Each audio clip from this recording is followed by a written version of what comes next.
Hello guys, ഇപ്പം നമ്മൾ പത്തനംതിട്ട വന്നതേന്നു കേട്ടോ. ഒരാവശ്യത്തിന് വേണ്ടി വന്നതാണ്. അത് കഴിഞ്ഞ് നമ്മൾ ആറന്മുള അമ്പലത്തിലാണ് കേട്ടോ പോയത്. നല്ല അടിപൊളി അമ്പലമായിരുന്നു കേട്ടോ. ഞാൻ ആദ്യമായിട്ടാണ് അമ്പലത്തിൽ പോണത്. അവിടെ ചെന്നപ്പോൾ ഇഷ്ടംപോലെ കല്യാണങ്ങളൊക്കെ ഉണ്ടായിരുന്നു കേട്ടോ. നല്ല വെയിലായിരുന്നു. ഇപ്പോൾ ആ കല്ല് ചൂടയുടെ കൂടെ നടക്കാനും കൂടി പറ്റില്ല, അത്രയും വെയിലായിരുന്നു കേട്ടോ. കാലൊക്കെ നല്ല പൊള്ളിയിരുന്നു. പിന്നെ അത് അവിടെ ചെന്ന് നമ്മൾ തണലത്ത് നിന്ന് അവിടെ കുറച്ച് നേരം നിന്ന് കണ്ട്, പിന്നെ അമ്പലം ചുറ്റിയൊക്കെ കുറച്ച് നേരം കണ്ടിട്ടോ. അത് കഴിഞ്ഞിട്ട് ഞങ്ങൾ 2-3 ഫോട്ടോസൊക്കെ എടുത്തിട്ടോ. പിന്നെ നമ്മൾ പോകുന്ന വഴിയിൽ വെള്ളം കുടിക്കാൻ വേണ്ടി കയറി. പിന്നെ കഴിഞ്ഞ് തിരിച്ചു വന്നപ്പോൾ വേറൊരു അമ്പലത്തിൽ ഞങ്ങളെ ഭർത്താക്കന്മാർക്ക് കൂട്ടുണ്ടായിരുന്നു കേട്ടോ. അപ്പോൾ അവിടെ ഒന്ന് കാണാൻ ഇറങ്ങി. അത് കഴിഞ്ഞിട്ട് ഒരു ബർത്ത്ഡേ ഉണ്ടായിരുന്നു കേട്ടോ.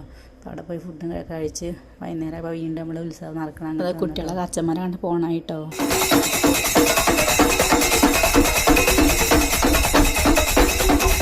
പിന്നെ നമ്മൾ വൈകുന്നേരം നമുക്ക് തിരിച്ച് മലപ്പുറത്തേക്ക് തന്നെ വരണമായിരുന്നു കേട്ടോ. അപ്പോൾ ഞങ്ങൾ വീട്ടിൽ പോയി ലഗേജും കാര്യങ്ങളൊക്കെ എടുത്ത് നേരെ ചെങ്ങന്നൂർ റെയിൽവേ സ്റ്റേഷനിലാട്ടോ പോണത്.